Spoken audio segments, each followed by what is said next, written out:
Bismillahirrahmanirrahim. Assalamualaikum warahmatullahi wabarakatuh. Alhamdulillahi rabbil alamin wa bihi nasta'in wa ala umuri dunya waddin. Wa sallallahu ala nabiyyina Muhammadin wa ala alihi wa sahbihi ajma'in, amma ba'd. Ibu-ibu rahimakumullah yang saya muliakan, alhamdulillah pada pagi hari ini kita kembali berjumpa.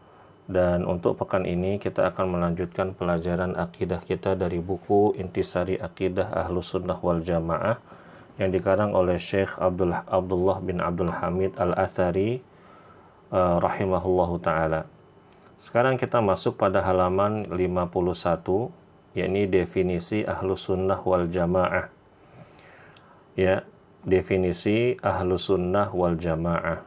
Penulis berkata, A. Pengertian as-sunnah secara bahasa atau etimologi. As-sunnah, pengertian secara bahasa berasal dari kata sanna yasinnu dan yasunnu sannan atau yasunnu sannan dan masnunun, yaitu yang artinya disunnahkan. Ya, sedang sannal amro artinya adalah menerangkan atau menjelaskan perkara. As-sunnah juga mempunyai arti at-tariqah, yakni jalan atau metode atau pandangan hidup. Dan as-sirah, yakni perilaku, baik yang terpuji ataupun yang tercela. Seperti sabda Rasulullah sallallahu alaihi wasallam, "La tattabi'unna sanana man kana qablakum shibran bi shibrin wa dhira'an bi dhira'in." Sungguh kamu akan mengikuti perilaku orang-orang sebelum kamu, yakni orang-orang Yahudi dan Nasrani, sejengkal demi sejengkal dan sehasta demi sehasta. Hadis riwayat Bukhari dan Muslim. Kemudian lafal sanana maknanya adalah tariqatuhum fid dini wad dunya, yakni pandangan hidup mereka dalam urusan agama dan dunia. Ya. Rasulullah Shallallahu alaihi wasallam bersabda, "Man sanna fil Islami sunnatan hasanatan falahu ajruha wa ajru man amila biha min ba'dihi min ghairi an yanqusa min ujurihim syai'un wa man sanna fil Islami sunnatan sayyi'atan." Barang siapa memberi contoh suatu sunnah atau perilaku yang baik dalam Islam, baginya pahala kebaikan tersebut dan pahala orang yang mengerjakan setelahnya tanpa mengurangi sesuatu apapun dari pahala mereka. Barang siapa memberi contoh atau sunnah perilaku yang jelek dalam Islam dan seterusnya. Ya. Dan ibu-ibu rahimakumullah, di sini penulis membawakan hadis yang lengkap pada catatan kaki, ya, yang artinya, karena hadis ini panjang saya bacakan artinya saja ibu-ibu. Dari Al-Mundhir bin Jarir, dari bapaknya, dia berkata, kami pernah berada bersama Rasulullah Shallallahu alaihi wasallam pada permulaan terik siang. Dia berkata, lalu datanglah kepada Rasulullah, ya, suatu kaum dalam keadaan tidak beralas kaki dan telanjang, hanya memakai kain selimut yang tampak dari yang memakainya hanya bagian kepalanya, atau mantel dari karung sambil menyandang pedang. Kebanyakan mereka dari kabilah Mudhar, ya, bahkan semuanya dari Mudhar. Melihat kondisi demikian, raut wajah Nabi Shallallahu alaihi wasallam menjadi berubah, merasa iba karena melihat kefakiran yang menimpa mereka. Beliau pun masuk kemudian keluar, lalu menyuruh Bilal, yakni Bilal bin Rabah, untuk mengumandangkan azan dan iqamat. Rasulullah Shallallahu alaihi wasallam pun mengerjakan salat, kemudian berkhutbah sambil bersabda, wahai manusia, bertakwalah kepada Tuhanmu yang telah menciptakan kamu dari diri yang satu, yakni Adam, dan Allah menciptakannya atau pasangannya, yakni Hawa, dari dirinya, dan dari keduanya Allah memperkembangbiakkan laki-laki dan perempuan yang banyak. Bertakwalah kepada Allah dengan namanya, kamu saling meminta, dan peliharalah hubungan kekeluargaan. Sesungguhnya Allah selalu menjaga dan mengawasimu. Surat An-Nisa ayat 1. Beliau juga membaca ayat dalam surat Al-Hasyr ya, yang artinya, wahai orang-orang yang beriman, bertakwalah kepada Allah dan hendaklah setiap orang memperhatikan apa yang telah diperbuatnya untuk hari esok, yakni akhirat, dan bertakwalah kepada Allah. Surat Al-Hasyr ayat 18. Nah, karena mendengar khutbah Nabi tersebut, kemudian ada seseorang bersedekah dari dinarnya, dari dirhamnya, pakaiannya, dan satu sok, yakni kira-kira 3 kilogram gandum, atau satu sok kurma, sampai-sampai beliau mengatakan, walaupun hanya dengan setengah butir kurma kering. Dia berkata, kemudian seorang laki-laki dari kaum Ansor membawa sekantung penuh kurma. Hampir-hampir telapak tangannya tidak kuat membawanya. Saking besarnya, saking beratnya gitu ibu-ibu, nggak kuat dia geret-geretnya. Ya, bahkan benar-benar lemah. Dan ibu-ibu rahimakumullah, dilanjutkan, maka hal itu diikuti silih berganti oleh orang banyak. Sampai-sampai aku melihat 2 tumpukan makanan dan pakaian yang sangat banyak. Aku pun melihat raut wajah Nabi SAW bergembira seakan-akan bersinar cerah sekali. Setelah itu beliau bersabda, barang siapa yang mencontohkan suatu sunnah, ini tadi potongan hadis yang tadi ya, suatu sunnah yang baik dalam Islam, baginya pahala sunnah tersebut dan pahala orang yang mengamalkannya sesudahnya tanpa mengurangi pahala mereka sedikit pun. Barang siapa mencontohkan suatu sunnah yang jelek dalam Islam, maka dosanya akan ditanggungnya dan juga dosa orang yang mengamalkannya setelahnya tanpa mengurangi dosa mereka sedikit pun. Nah, ibu-ibu rahimakumullah, hadis man sanna sunnatan hasanatan ini sering disalahpahami oleh sebagian kaum muslimin. Ya, jadi menurut mereka kalau ada orang melakukan hal perbuatan baik dalam agama, ya, itu merupakan sebuah prestasi. Ya. Dan itu akan menjadi amal jariyah. Padahal amalan tersebut tidak ada contohnya dari Nabi Shallallahu Alaihi Wasallam. Tadi hadisnya tuh sangat panjang ya ibu-ibu ya. Ya, hadisnya sangat panjang dan hadis ini berkaitan dengan apa? Orang yang mencontohkan kebaikan. Dan tadi kebaikannya adalah sedekah. Ya, setelah Rasulullah Shallallahu Alaihi Wasallam berkhutbah, ya, menyampaikan ayat demi ayat, nasihat, ya, isyarat agar para sahabat Al-Muhajirin dan Ansor itu berinfak kepada kaum yang fakir yang datang kepada Rasulullah, ya.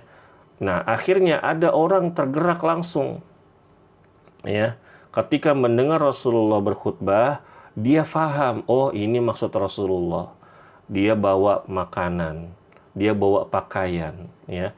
Lalu diikuti oleh sahabat-sahabat yang lain. Nah, maka orang yang pertama kali bersedekah, ya, itu dia mendapatkan pahala-pahala dari pahala-pahala orang yang lain. Kenapa? Karena dia mencontohi kebaikan untuk teman-temannya. Karena dia membuka jalan kebaikan untuk teman-temannya. Begitu ya, bukan berarti dia mengadakan suatu perkara yang baru dalam agama ya. Wallahu a'lam bissawab. Baik. Kemudian ibu-ibu rahimakumullah ya, lafaz sunnah bermakna sirah atau perilaku. Nah, sekarang kita masuk bagian B.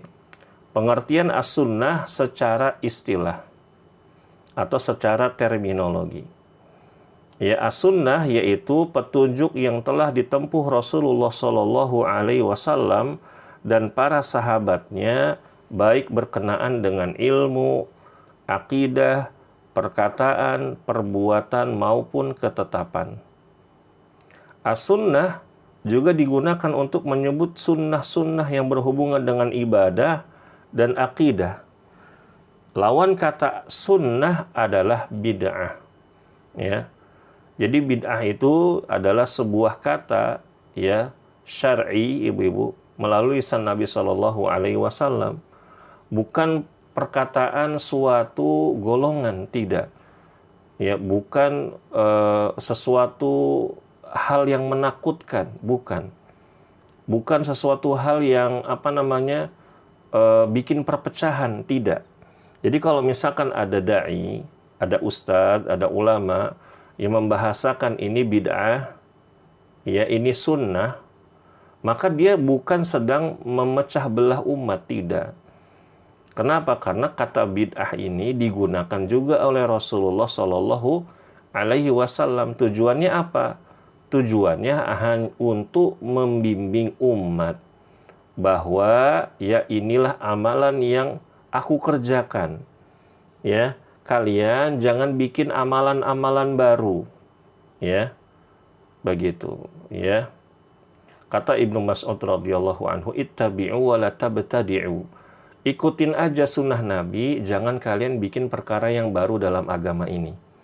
Nah, gitu ya ibu-ibu rahimakumullah. Jadi kalau misalkan ada ustadz yang membawakan istilah sunnah, istilah bid'ah, itu adalah istilah syar'i. Bukan istilah yang harus diwaspadai, bukannya ibu-ibu ya. Kemudian penulis melanjutkan di sini membawa hadis Nabi Shallallahu Alaihi Wasallam. Nabi bersabda, fa innahu man ya'ish minkum ba'di fasayara ikhtilafan katsiran. Fa'alaikum bisunnati wa sunnatil khulafa'ir wa sunnatil khulafa'il mahdiyyin ar-rasyidin. Sesungguhnya barang siapa yang hidup di antara kalian setelahku, fasayara ikhtilafan katsiran, maka akan melihat perselisihan yang sangat banyak sekali. Oleh karena itu, hendaknya kalian berpegang teguh kepada sunnahku dan sunnah khulafaur rasyidin yang telah mendapatkan hidayah dan juga petunjuk. Ya, ini siapa? Para sahabat ibu-ibu, terutama Abu Bakar, Umar, Uthman, Ali. Sebagian ulama masukkan Al-Hasan, ya. Seperti itu. Sebagian ulama masukkan Umar bin Abdul Aziz, ya. Dan seterusnya. Ya. Intinya ibu-ibu rahimakumullah, yang harus kita ikuti adalah Rasulullah Shallallahu Alaihi Wasallam dan salafus saleh. Ya. Kemudian pengertian jamaah secara bahasa. Jamaah diambil dari kata jama'ah, artinya mengumpulkan sesuatu yang mendekatkan sebagian dengan sebagian lain. Seperti kalimat jama'tuhu, saya telah mengumpulkannya. Atau fajtama'a, maka berkumpullah. Kata tersebut juga berasal dari kata al-ijtima', yang artinya perkumpulan. Ia lawan kata dari at-tafarruq, ya, yakni perceraian, dan juga lawan kata dari furqah, ya, yakni perpecahan. Jamaah adalah sekelompok orang banyak. Dikatakan juga sekelompok manusia yang berkumpul berdasarkan satu tujuan. Jamaah juga berarti kaum yang bersepakat dalam suatu masalah. Baik itu tadi ibu-ibu ya, masalah akidah, ya, masalah ibadah dan lain-lain. Ya. Kemudian poin D, pengertian jamaah secara istilah atau terminologi, yaitu kaum muslimin. Mereka adalah pendahulu umat ini dari kalangan para sahabat, tabi'in, dan orang-orang yang mengikuti jejak kebaikan mereka sampai hari kiamat. Mereka berkumpul berdasarkan Al-Quran dan As-Sunnah dan berjalan sesuai dengan yang ditempuh oleh Rasulullah Shallallahu Alaihi Wasallam, baik secara lahir, ya, amalan, dan juga batin, yaitu iman, ya. Allah Subhanahu wa Ta'ala telah memerintahkan kaum mukminin dan menganjurkan mereka agar berkumpul, bersatu, dan tolong-menolong. Allah melarang mereka dari perpecahan, perselisihan, dan permusuhan. Allah berfirman, wa'tasimu bihablillahi jami'an wa la tafarraqu. Ya, yang artinya dan berpegang teguhlah kamu semua pada tali agama Allah, dan janganlah kamu bercerai-berai. Sebagian ahli mufassirin, ya, bihablillah, ini tali agama Allah maksudnya adalah Islam. Ya, ada yang mengatakan Al-Qur'an, ya. Dan Allah Subhanahu wa taala juga berfirman, "Wala takunu kalladzina tafarraqu wa ikhtalafu min ba'di ma ja'ahumul bayyinat." Dan janganlah kamu menjadi seperti orang-orang yang bercerai-berai dan berselisih setelah sampai kepada mereka keterangan yang jelas. Surat Ali Imran ayat 105. Nabi SAW bersabda, "Wa inna hadhil millata sataftariqu ala 73, ithnatani wa sab'una fin nari wa wahidun fil jannah wa hiya al-jamaah." Yang artinya, sesungguhnya agama ini akan terpecah menjadi 73 golongan. 72 tempatnya di dalam neraka dan 1 tempatnya di dalam surga, yaitu al-jamaah. Ibu-ibu rahimakumullah, hadis ini sifatnya itu ancaman, bukan vonis, ya. Kalau ada orang membawakan hadis ini, ya ibu-ibu, ada ustadz, ada ulama yang membawakan hadis ini, bukan mereka sedang memvonis kaum muslimin, ya. Memvonis kaum muslimin mungkin yang menyimpang, ya, dari sisi amalan, akidah, ya, keimanan, begitu, ya. Bukan vonis, wah dia ini pasti di neraka, tidak. Tapi hadis ini, kata para ulama, merupakan ancaman dari Nabi SAW agar kita tidak keluar dari ahlus sunnah wal jamaah. Agar kita tidak keluar dari al-jamaah menuju kepada firqah yang sesat. Ya. Demikian ibu-ibu rahimakumullah. Jadi hadis ini jangan disalahfahami. Misalkan kita ketika mendapatkan hadis ini, agama Islam ini akan terpecah menjadi 73 golongan. 72 golongannya di neraka dan 1 di surga. Oh, berarti organisasi anu semuanya ahli neraka. Organisasi anu semuanya ahli neraka. Organisasi itu semuanya ahli neraka. Ini tidak boleh. Ya, begitu. Tidak boleh. Tapi ini hanyalah ancaman dan juga motivasi kita agar kita ini senantiasa bersama jamaah, bersama kaum muslimin yang akidahnya, yang manhajnya sesuai dengan para salafus saleh. Beliau juga bersabda, "Alaikum bil jamaah." Nah, ya Bu ya. Hendaklah kalian bersatu dan janganlah bercerai-berai. Nah, ini perhatikan. Wa iyyakum wal furqah fa inna syaitana ma'al wahid wa huwa minal itsnaini ab'ad. Wa man arada buhbuhata al-jannah falyaltazimil jamaah. Nah, makanya penulis di sini membawakan hadis yang lain yang artinya hendaklah kalian bersatu dan janganlah bercerai-berai. Ya Ibu ya, ini memotivasi kita kaum muslimin agar senantiasa berada di atas agama Allah. Jangan bercerai-berai. Ya, kita bersatu antara kaum muslimin. Tentunya di atas Al-Quran dan As-Sunnah, ya. Sebab sesungguhnya syaitan itu bersama seorang yang sendirian, sedangkan dia dari 2 orang akan lebih jauh. Barang siapa menginginkan di tengah-tengah surga, yakni istana atau rumah di tengah-tengah surga, hendaknya ia berjamaah atau bersatu. Hadis riwayat Ahmad, ya, di dalam musnadnya disahihkan oleh Syekh Al-Albani dalam sunnah karya Ibnu Abi Asim. Kemudian seorang sahabat yang mulia yang bernama Abdullah bin Mas'ud, beliau berkata, "Al-jama'atu ma wafaqal haqqa wa in kunta wahdak." Jamaah adalah yang mengikuti kebenaran walaupun engkau sendirian. Ya, diriwayatkan oleh Imam Al-Lalikai dalam kitabnya Syarah Usul I'tiqad Ahli Sunnah wal Jamaah. Jadi ibu-ibu, Ahlu Sunnah wal Jamaah adalah mereka yang berpegang teguh pada sunnah Nabi Muhammad SAW, pada sahabatnya, para sahabatnya, dan orang-orang yang mengikuti jejak dan jalan mereka, baik dalam hal akidah, perkataan, perbuatan, juga mereka istiqomah atau konsisten dalam berittiba, ini mengikuti sunnah Nabi Shallallahu Alaihi Wasallam dan menjauhi perbuatan bid'ah. Bid'ah yang paling besar itu bid'ah dalam masalah akidah, ibu-ibu. Ya, kemudian bid'ah dalam perkara ibadah. Ya, bid'ah dalam perkara akidah ini yang paling besar, kemudian bid'ah dalam perkara ibadah. Ya.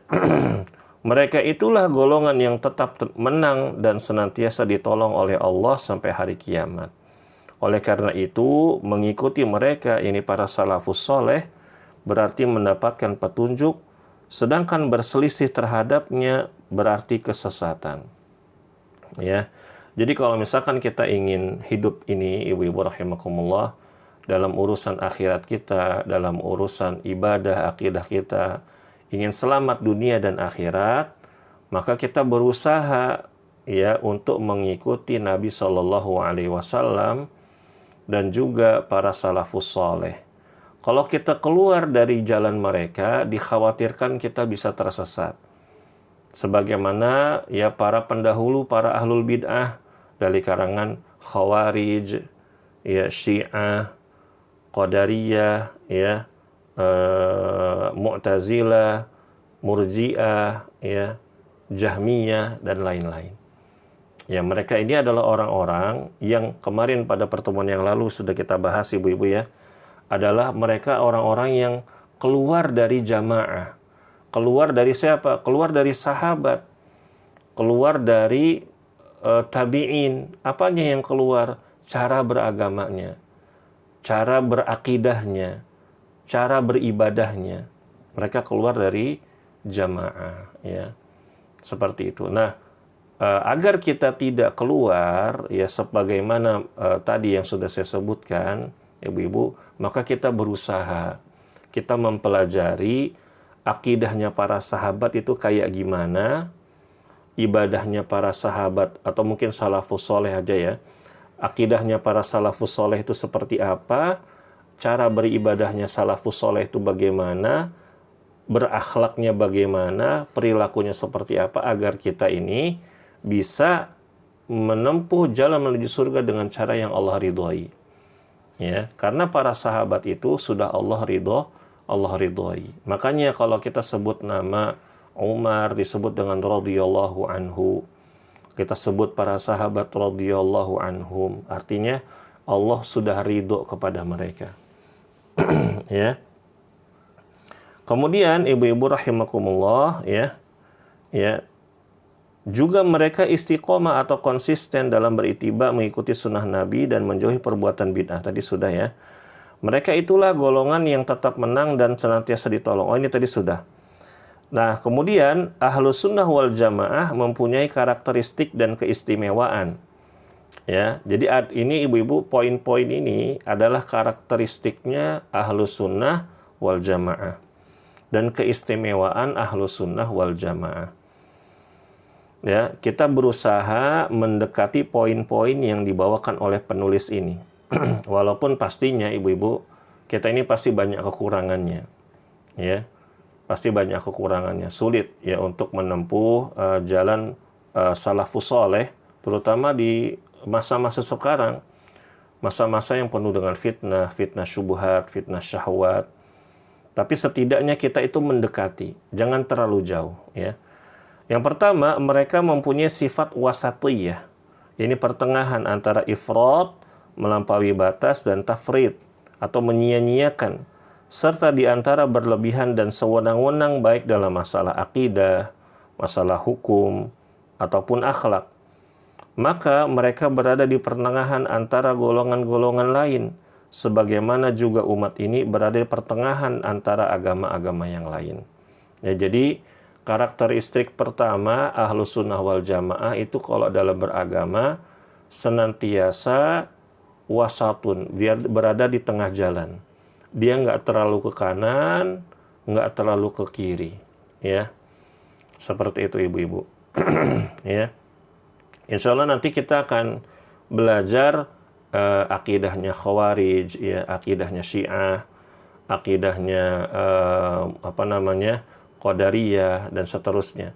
agar kita bisa mengetahui ya penyimpangan-penyimpangan mereka, agar kita bisa menjauhi kesalahan-kesalahan mereka dan kita bisa tetap wasatiyah, berada di pertengahan ya dalam beragama ini ibu-ibu.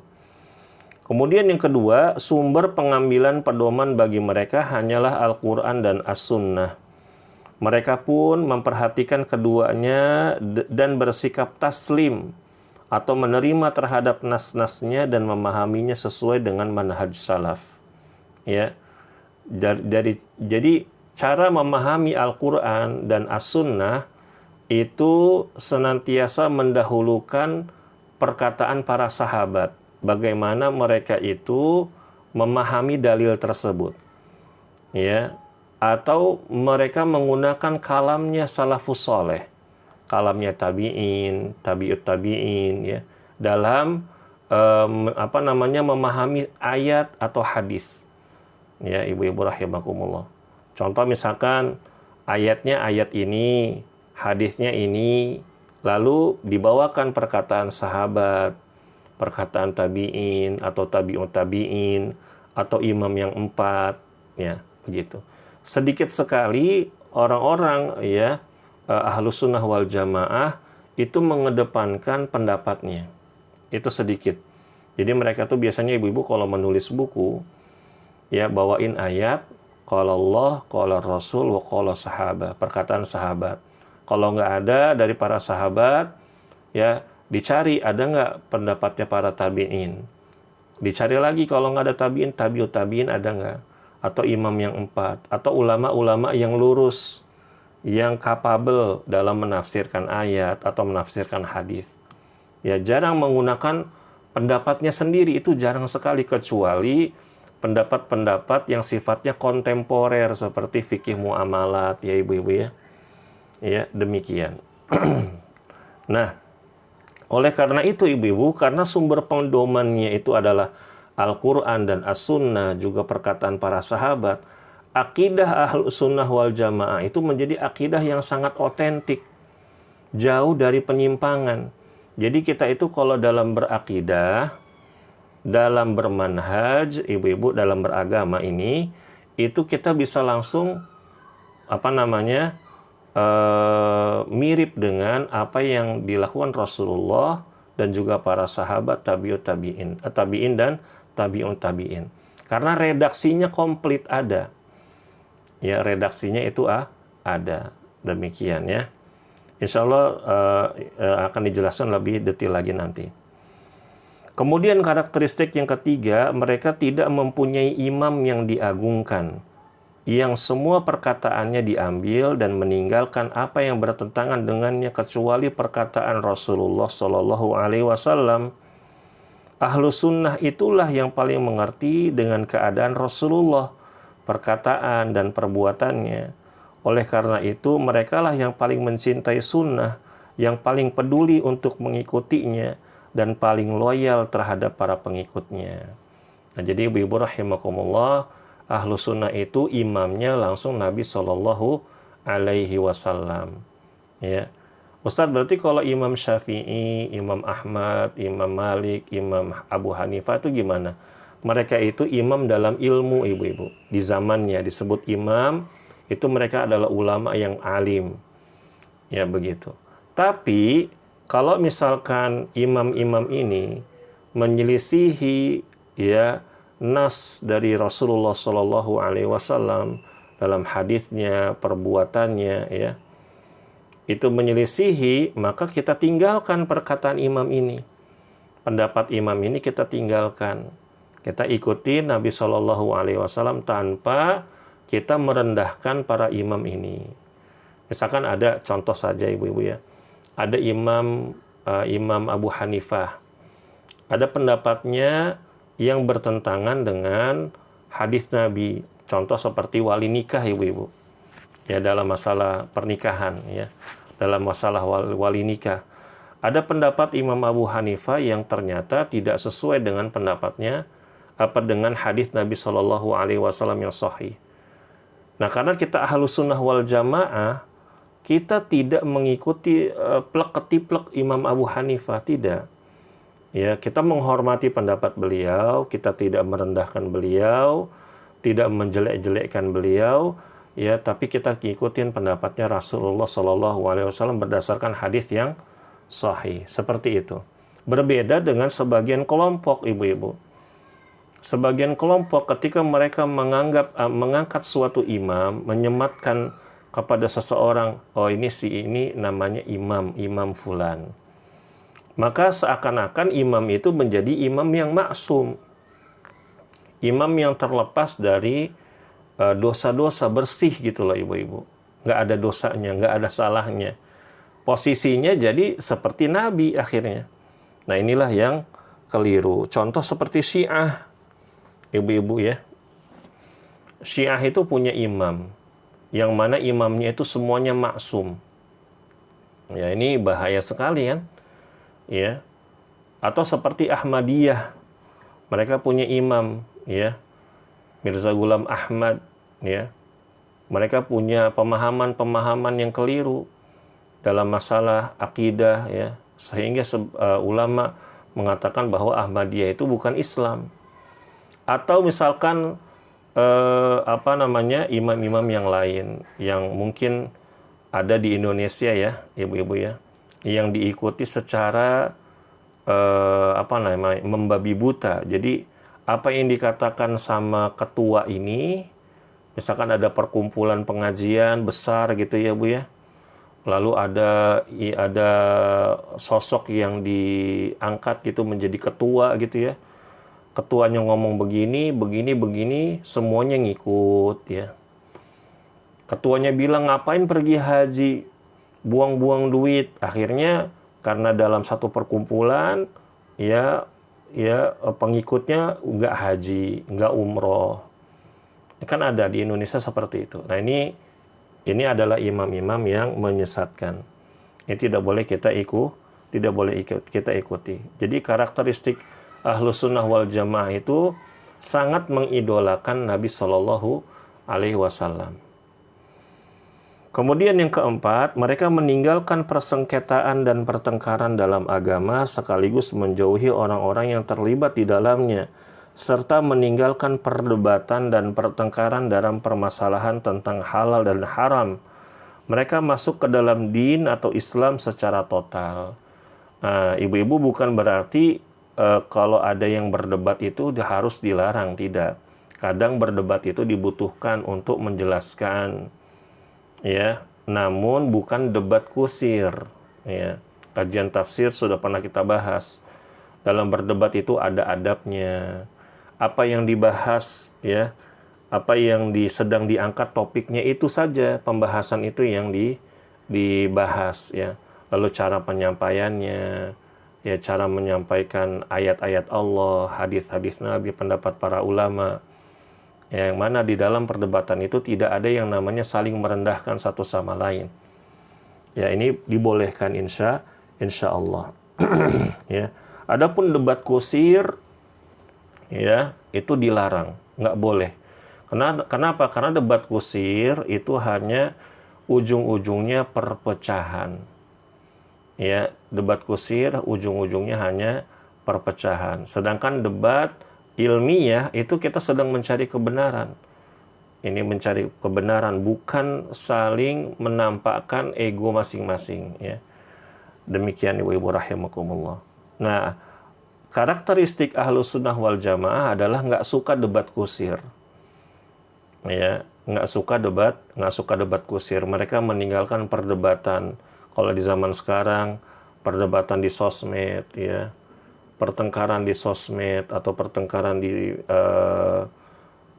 online segala macam, ya. Kemudian karakteristik yang kelima, mereka mengagungkan para salafus soleh dan berkeyakinan bahwa manhaj salaf atau metode salaf itulah yang lebih selamat, paling dalam pengetahuannya dan paling bijaksana. Ustadz, kenapa kok salafus soleh itu yang paling the best, yang paling bijaksana? Nah, ibu-ibu ingat nggak hadis, ya? Sesungguhnya, ya, khairul qarni, ya, sebaik-baik generasi adalah di zamanku. berarti sahabat. Tsummal ladzina yalunahum, kemudian setelahnya, berarti tabi'in. Tsummal ladzina yalunahum, kemudian setelahnya, ya tabi'ut tabi'in. 3 generasi ini, ibu-ibu, ditazkiyah. Ditazkiyah itu direkomendasi oleh Nabi. Yang mana Nabi itu kalau bicara kan bukan berdasarkan hawa nafsunya. Itu berdasarkan bimbingan Allah, berdasarkan bimbingan wahyu. Jadi, kalau kita ini ingin menjadi generasi terbaik di setiap zaman, ya, walaupun kita ini tidak berada di zaman Rasulullah, kalau kita ingin menjadi generasi terbaik di zaman kita, orang terbaik di zaman kita, ya kita ngikutin 3 generasi yang secara langsung direkomendasi oleh Rasulullah Shallallahu Alaihi Wasallam. Kenapa? Karena 3 generasi inilah yang paling dalam pengetahuannya tentang Al-Quran, tentang hadis, tentang hukum-hukum. Ya, kok bisa begitu, Ustadz? Iya, karena Rasulullah Shallallahu Alaihi Wasallam diutus dan diwafatkan dalam keadaan agama Islam ini sudah sempurna, ibu-ibu. Jadi agama Islam ini sudah sempurna. Nah, lalu para sahabat memahami agama ini dengan sempurna. Kemudian para sahabat mengajarkan kepada para tabi'in, memahami dengan sempurna juga. Dan juga para tabi'in mengajarkan kepada tabi'ut tabi'in. Jadi 3 generasi ini adalah generasi yang memahami agama Islam ini secara murni. Baik dari akidah dan ibadah. Ya, jadi kita kalau ingin menjadi orang yang terbaik dalam beragama, ya maka kita berusaha untuk mengikuti jejak mereka, ya, dan mengikuti jejak para ulama yang ada di zaman kita ini, ya, yang mengikuti mereka juga, ya. Kemudian yang keenam, mereka menolak takwil atau penyelewengan suatu nas dari makna yang sebenarnya dan menyerahkan diri kepada syariat, ya, dengan mendahulukan nas yang sahih daripada akal atau logika belaka dan menundukkan akal di bawah nas, ya. Jadi karakteristik Ahlus Sunnah wal Jamaah itu, ibu-ibu, wahyu itu di atasnya akal. Akal ngikutin wahyu. Nah, sebagian orang dari Mu'tazilah, ibu-ibu rahimakumullah, kemarin sudah kita berikan pemahaman sedikit mengenai Mu'tazilah itu adalah golongan yang mendewakan akal. Maksudnya mendewakan akal tuh gini, ibu-ibu, ya. Mereka itu menakar wahyu dengan akal mereka. Ya. Atau bahkan menolak wahyu dengan akal mereka. Kalau menurut akal mereka, wah, syariat ini nggak sesuai dengan akal saya. Nah, itulah Mu'tazilah. Nah, Ahlus Sunnah nggak begitu, ibu-ibu. Ahlus Sunnah wal Jamaah, ala manhajis salaf, mereka itu menerima wahyu secara utuh dan akal ini tunduk dengan wahyu. Kenapa? Ya karena kalau misalkan ibu-ibu rahimakumullah, agama ini dibangun di atas akal bukan wahyu, bisa terjadi kesesatan, bisa terjadi kerusakan yang sangat banyak. Ya, kalau agama ini dibangun di atas akal, sekarang kita ikutinnya akal siapa? Kan IQ orang saja berbeda-beda, ibu-ibu, ya. Begitu. Mau ngikutin akalnya siapa? Tidak mungkin. Maka yang memungkinkan, ya, adalah kita harus mengikuti wahyu. Dan ibu-ibu tolong digarisbawahi, ya. Wahyu itu tidak akan bertentangan dengan akal, enggak akan. Kenapa? Karena wahyu itu berasal dari Allah. Allah yang menciptakan kita. Masa Allah membuat syariat yang bertentangan dengan akal kita? Kan tidak mungkin. Wah, Ustadz, tapi itu kalau Isra Mi'raj gimana, Ustadz? Mana ada orang bisa melakukan perjalanan dari Masjidil Haram ke Masjidil Aqsa, lalu Mi'raj ke atas langit ke Sidratul Muntaha dalam semalam. Nah, itulah ibu-ibu, ya. Kalau dari sisi akal yang ditakar dengan wahyu nggak akan nyampe. Makanya ada fungsinya iman. Jadi kalau misalkan ada orang imannya benar, akalnya pun akan benar juga. Ya, demikian.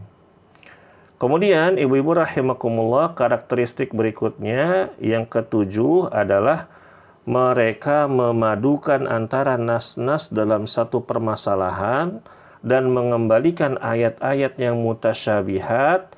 Ayat-ayat mutasyabihat itu adalah ayat-ayat yang mengandung beberapa pengertian, yakni ayat-ayat yang kurang jelas, ya bukan muhkam, kepada yang muhkam atau ayat-ayat yang jelas dan tegas maksudnya. Jadi kalau ada ayat-ayat yang mutasyabihat, cara menafsirkannya dibawa ke ayat-ayat yang muhkam. Ya. Begitu ibu-ibu rahimakumullah. Kemudian yang kedelapan, karakteristik yang kedelapan, mereka merupakan figur teladan orang-orang soleh yang memberikan petunjuk ke arah jalan yang benar dan lurus. Dengan kegigihan mereka di atas kebenaran, tidak membolak-balikkan urusan akidah, kemudian bersepakat di atas penyimpangannya. Ya, kalau ahlu sunnah wal jamaah itu ibu-ibu rahimakumullah, yang benar ya benar, ya salah ya salah, nggak dicampur aduk, ya, yang akhirnya menjadi abu-abu. Ya, kemudian mereka memadukan antara ilmu dan ibadah. Nah ini ibu-ibu, kalau ada orang ngaku ahlus sunnah wal jamaah, ngaku pengikut salafus soleh, ilmu dan amalnya itu beriringan, ya, berselaras gitu, ya, bukan hanya sekedar ilmunya aja bagus, tapi pengamalannya nol. Nah itu kayak siapa? Kayak orang-orang Yahudi jadinya. Atau ibadahnya aja bagus, tapi ilmunya nol. Atau mungkin bisa jadi ibadahnya dibangun tanpa ilmu. Maka ini seperti siapa? Seperti Nasrani, ibu-ibu rahimakumullah. Nah, ahlu sunnah wal jamaah beramal atau berilmu sebelum beramal. Sebagaimana perkataan Imam Bukhari dalam kitab sahihnya. Al-ilmu qoblal qawli wal amal. Ilmunya dulu nih, kita ketahui ada ilmunya, baru kita amalkan. Ya. Wallahu a'lam bishawab. Kemudian ibu-ibu rahimakumullah, mereka memadukan antara tawakal kepada Allah dan ikhtiar. Nah, ya, kalau lagi zaman susah begini, ibu-ibu rahimakumullah, ya, di mana-mana mungkin harga barang naik, ekonomi tidak stabil, maka ahlu sunnah wal jamaah itu mereka tetap tawakal sama Allah. Tawakal itu apa sih? Tawakal itu kita memiliki keyakinan bahwa yang ngasih rezeki kita itu semata-mata hanya Allah. Lalu kita berikhtiar. Ikhtiar itu apa? Melakukan usaha. Sekecil apapun. Dan ikhtiar, ibu-ibu rahimakumullah, itu tidak menjamin rezeki. Tidak. Ya. Ia menjadi sebab, iya benar sebab, tapi tidak menjadi jaminan. Ibu-ibu, ya, begitu banyak. Ada orang usahanya itu sedikit, tapi rezekinya berlimpah. Ada juga orang yang usahanya banyak, berangkat pagi, pulang malam, tapi rezekinya segitu-gitu aja. Nah ini menandakan apa ibu-ibu?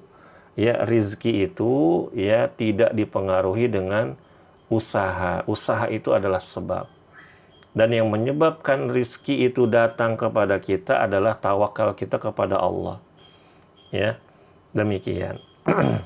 Kemudian antara berlebih-lebihan dan warok dalam urusan dunia. Jadi urusan dunia itu tidak bermudah-mudahan dan juga tidak terlalu meninggalkan. Ya, begitu. Jadi ahlus sunnah wal jamaah tuh karakteristiknya pertengahan aja ibu-ibu ya. Dalam masalah urusan mencari rizki misalkan gitu ya, atau mencari harta ya, atau bersifat dalam hal-hal yang mubah, itu tidak terlalu berlebihan, tidak juga terlalu meninggalkan ya. Makanya ada orang-orang yang salah paham ibu-ibu tentang zuhud. Jadi orang kalau mikir zuhud itu harus miskin, tidak ibu-ibu. Zuhud itu adalah mereka yang menjadikan dunia itu berada di telapak tangannya, bukan di dalam hatinya. Zuhud itu adalah mereka yang mendahulukan akhirat ya ketimbang dunia. Zuhud itu adalah orang yang mampu ya beli mobil harga 1 miliar, tapi karena dia tahu bahwa ada sebagian rizki yang harus dikeluarkan di jalan Allah, dia beli harga mobil yang harganya 200 jutaan, 300 jutaan, lalu sisanya mungkin dia alokasikan kepada tempat yang lain. Ini contoh, ini namanya zuhud. Dan pertengahan antara berlebih-lebihan dengan waro. Kemudian antara cemas dan harap ketika beribadah, berdoa, ibu-ibu rahimakumullah, kita harus mendatangkan sifat cemas. Kita khawatir amal soleh kita nggak diterima. Ya, lalu kita berharap juga Allah itu mau mengabulkan doa kita, mau menerima amal soleh kita. Kita berharap masuk surga. Tidak sebagian seperti orang yang berkata, ya Allah, ibu-ibu, perhatikan. Ada orang-orang ini tersebar, ya Allah, sesungguhnya aku ini nggak pantas masuk surgamu. Tapi aku juga nggak sanggup masuk nerakamu. Nah, ini salah. Ya, ini salah. Yang benar itu adalah kita harus memohon surga. Ya Allah, masukkanlah aku kepada surgamu dan jauhkanlah aku dari nerakamu. Ya. Kenapa? Karena kita membangun ibadah kita dengan cemas dan harap. Ya. Kemudian antara cinta dan benci. Ya. Cinta kita dibangun atas agama ini. Kita saling mencintai kepada kaum muslimin. Kenapa? Karena saling berada di atas keimanan yang sama, yaitu beriman kepada Allah dan Rasul-Nya. Benci kita pun demikian, ibu-ibu. Ya, kita nggak boleh istilahnya mencintai orang-orang kafir, berlebihan, mengidolakan mereka, ya, begitu. Kemudian antara sikap kasih sayang dan lemah lembut kepada kaum mukminin dengan sikap keras dan kasar kepada orang kafir, serta tidak ada perselisihan di antara mereka walaupun di tempat dan zaman yang berbeda. Kemudian karakteristik yang ke-9, mereka tidak menggunakan sebutan selain Islam, sunnah, dan jamaah. Ya, Islam, sunnah, dan jamaah. Syekh Al-Khamis, ya, beliau pernah ditanya dengan penggunaan istilah-istilah salafi gitu ya di sebuah negara, dan penggunaan istilah salafi itu akhirnya menjadi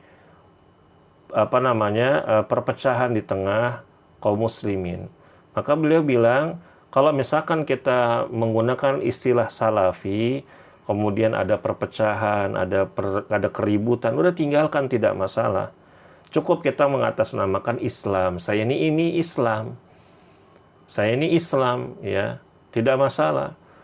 Nah, terus kalau misalkan Ustadz, kita menggunakan istilah saya ini salafi, pengikut salafus soleh. Ya, lalu tidak ada mudorot, maka tidak masalah. Ini hanya istilah saja, ibu-ibu rahimakumullah. Ya, kita menggunakan istilah ahlus sunnah wal jamaah itu boleh. Menggunakan istilah salafi itu boleh. Menggunakan istilah Islam itu boleh. Ya, menggunakan istilah sunnah, kajian sunnah, boleh. Bukan berarti begini ibu-ibu, ada orang salah paham. Ketika ada, misalkan ada kajian sunnah, ulama sunnah, ustadz sunnah, berarti ada ustadz bid'ah. Begitu. Nah, ini adalah akal sebuah statement yang dikarang sendiri ya oleh sebagian orang. Ini tidak demikian ya.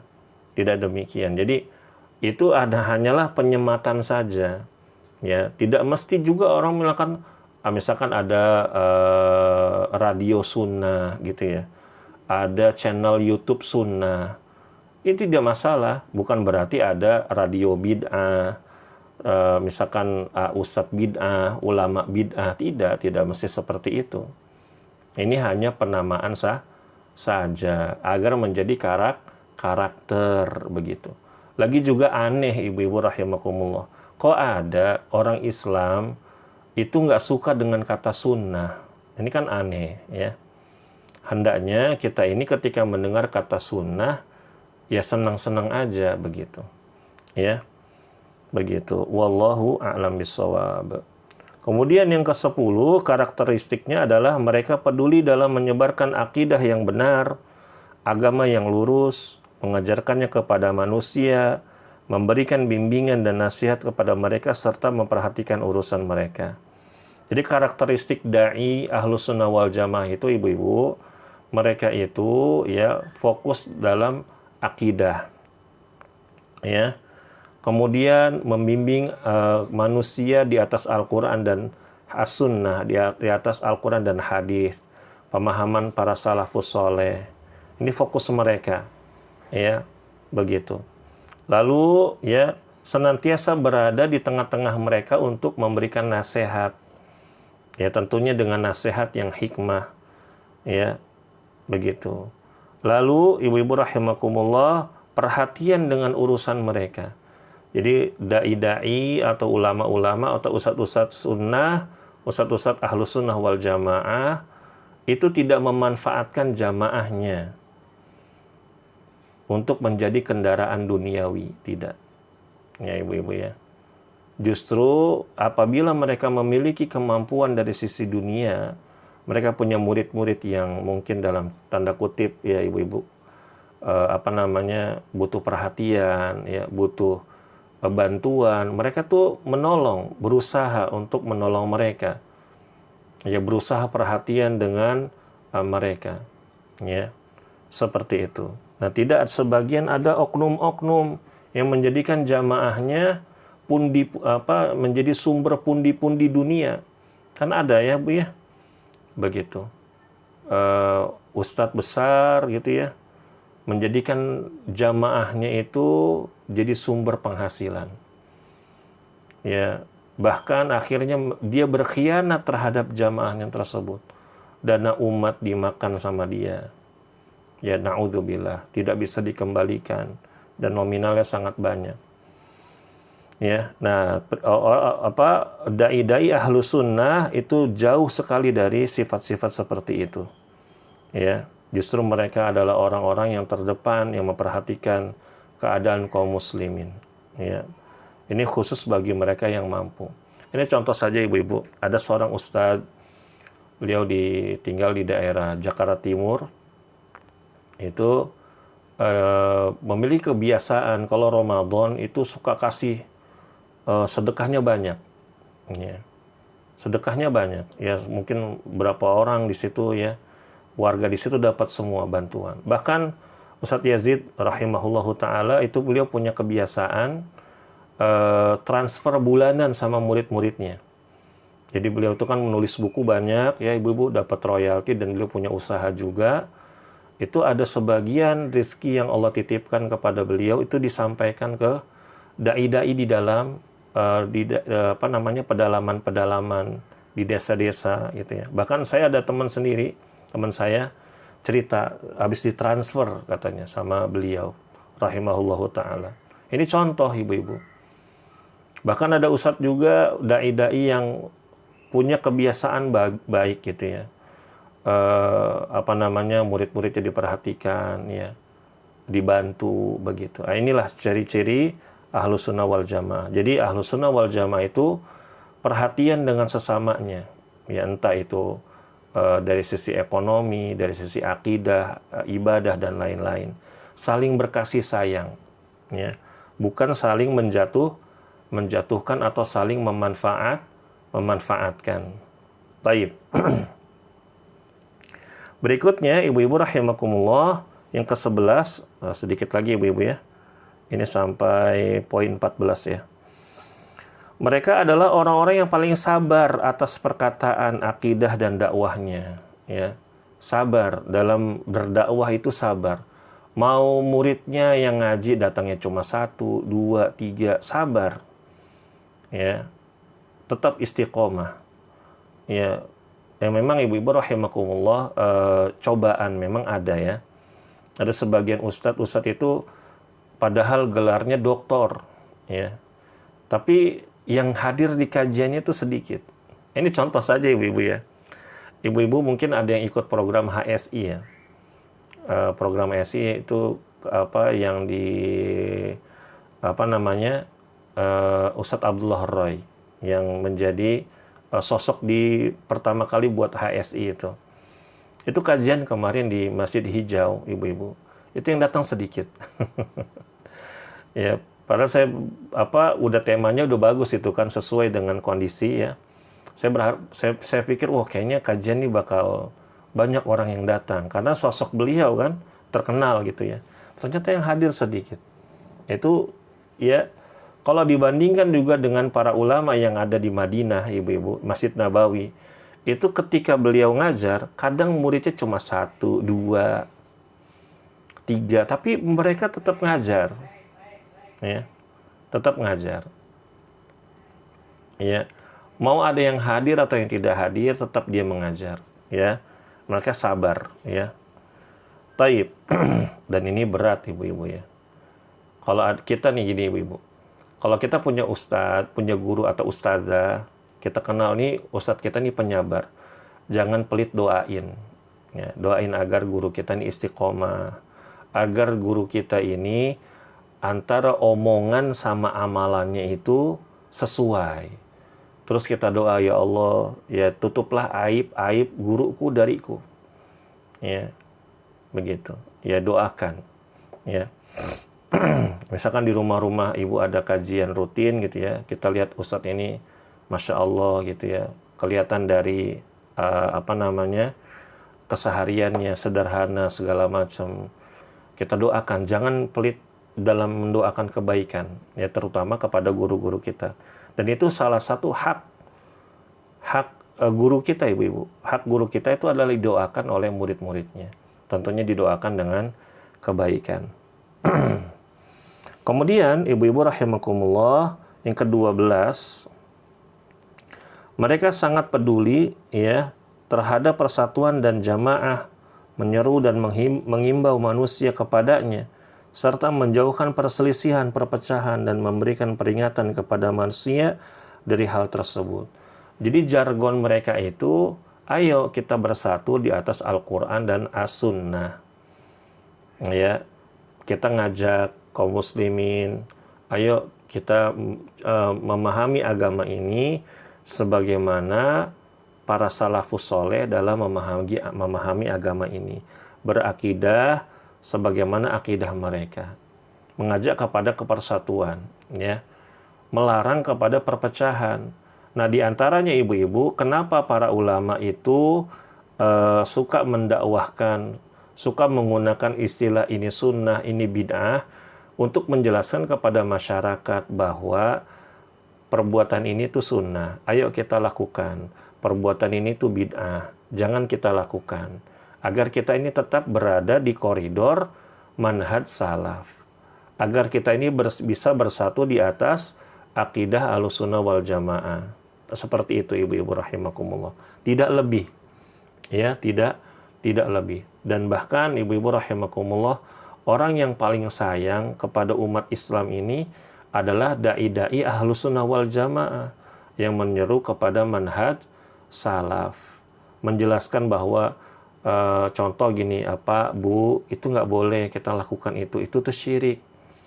Kalau ada orang, ibu-ibu, ngingetin perbuatan kita itu kesyirikan, itu berarti sama saja sedang menyelamatkan diri kita dari kubangan kesyirikan yang bisa membawa kita kepada siksa api neraka selama-lamanya.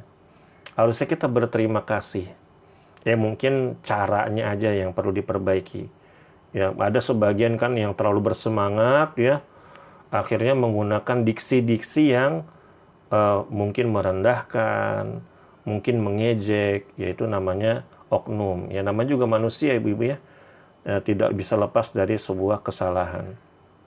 Tapi intinya adalah ingin menyelamatkan kaum muslimin dari kesyirikan, dari kebid'ahan, ya, mengajak kepada surga dan seterusnya. Kemudian yang ke-13, Allah Ta'ala menjaga mereka dari sikap saling mengkafirkan sesama mereka. Mereka menghukumi orang selain mereka berdasarkan ilmu dan keadilan. Ini bahaya ibu-ibu, kafir serampangan. Tahdzir serampangan ini sangat berbahaya.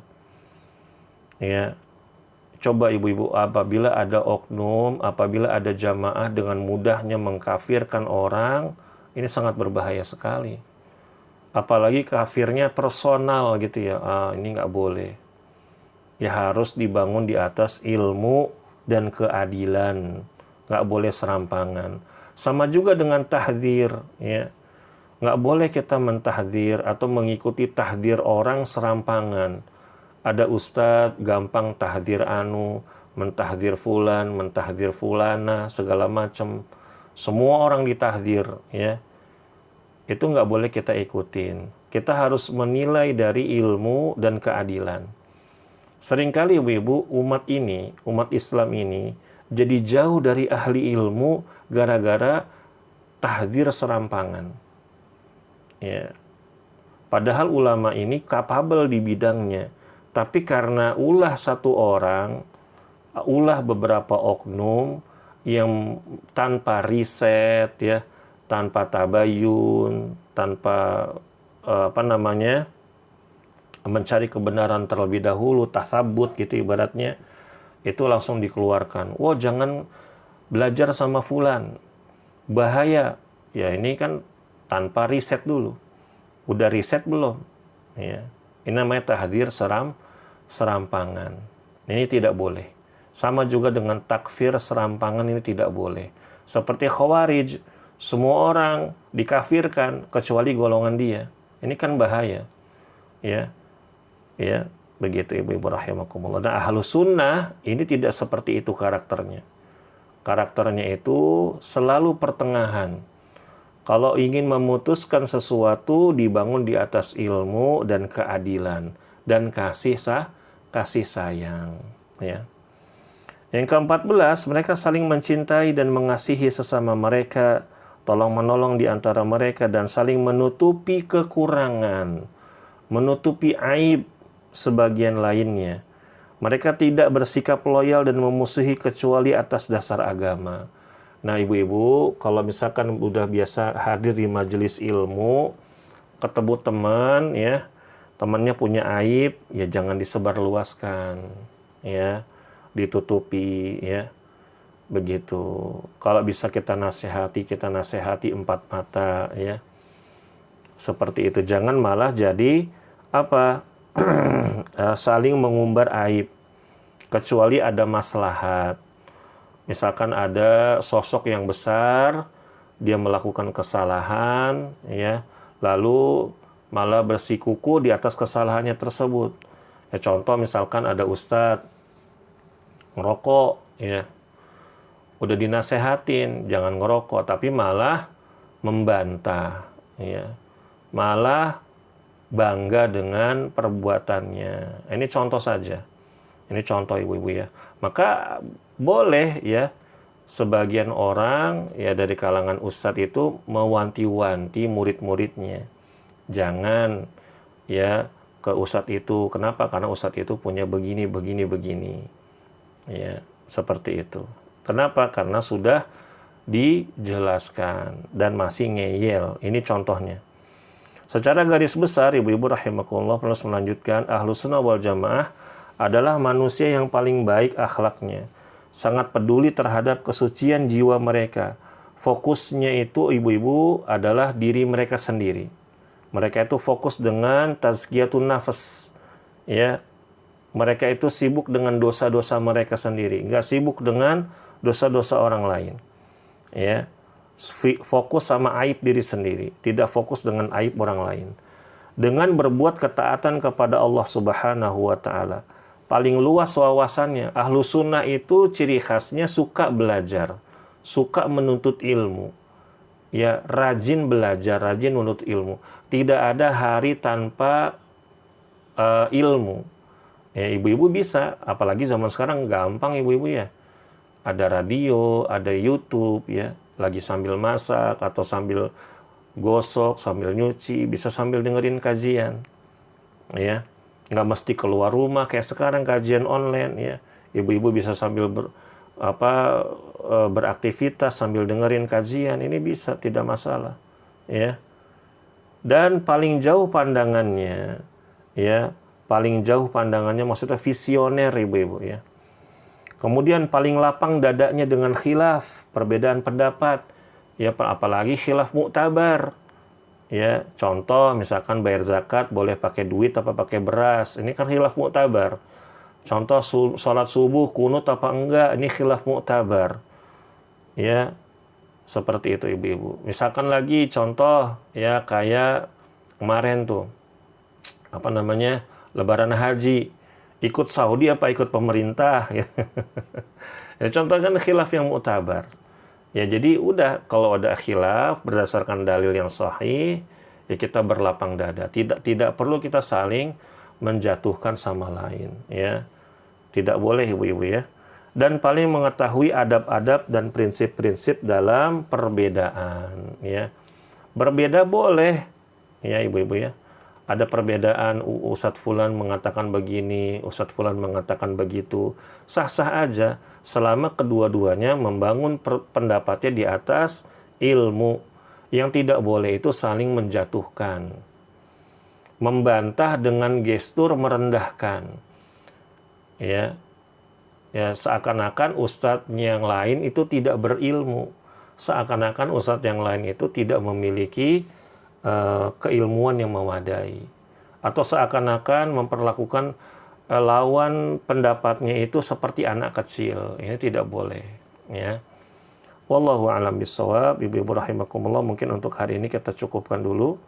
Mudah-mudahan apa yang kita pelajari menjadi ilmu yang bermanfaat. Amin ya rabbal alamin. Ya, kita tutup. Subhanakallahumma wa bihamdika asyhadu an la ilaha illa anta astaghfiruka wa atubu ilaik. Wassalamualaikum warahmatullahi wabarakatuh. Waalaikumsalam warahmatullahi wabarakatuh. Jazakallah khairan. Wa jazakumullah khair ibu.